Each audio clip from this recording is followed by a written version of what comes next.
There were so many exciting factors for me. I mean, coming into it, initially reading the script and having no idea where the twists and turns were going to take me and being really just totally shocked by the end. I was so excited to play this character and kind of go on that ride with her. And I also just loved the character herself and how strong and cool and smart she is, and very relatable but aspirational for me. Like, I relate to her, but I also want to be her, which I really loved. And just to work with JJ and John Goodman, it was just like such a great opportunity.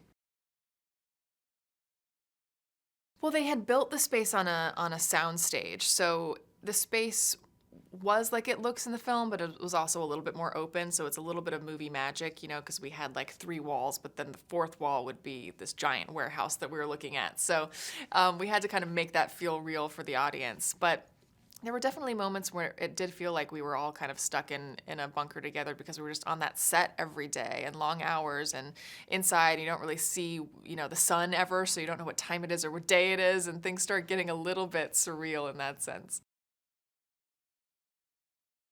It's a bit of a blend of genres. I think ultimately, I would say it's a suspense movie, and it does have that classic Alfred Hitchcock vibe to it, where it's not quite horror, it's not quite, action sci-fi, but it's tense and suspenseful, and it'll keep you on the edge of your seat because you don't know what's going to happen next.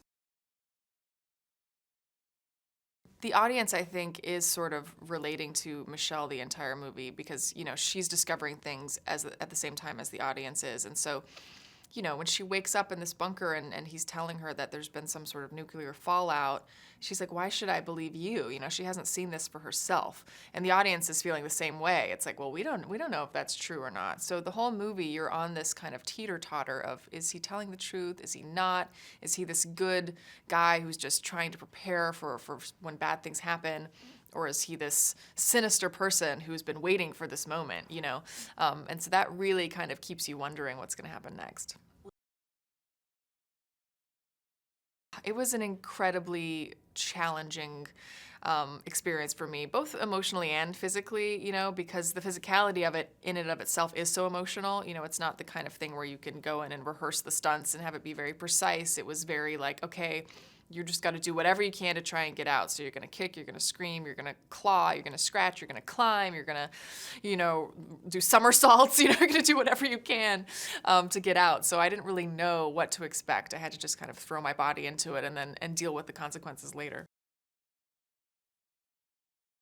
It's not a sequel to Cloverfield, but I think that it's related in spirit. The first Cloverfield really kind of took the genre of the monster movie and reinvented it and made it personal and real and fresh and new.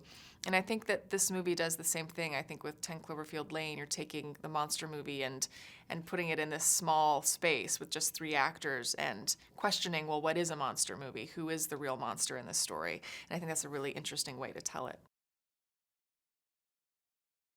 It is complicated, and I think that that's the question to be answered by the audience. I think that that's the question that the movie poses is like, is it worse to be stuck in this bunker with this person who could do anything at any time, who you don't really know, or to test fate and just sort of see what happens in the outside world? And I think, I don't think the movie necessarily answers that fully. I think it sort of leaves it open for the audience to decide.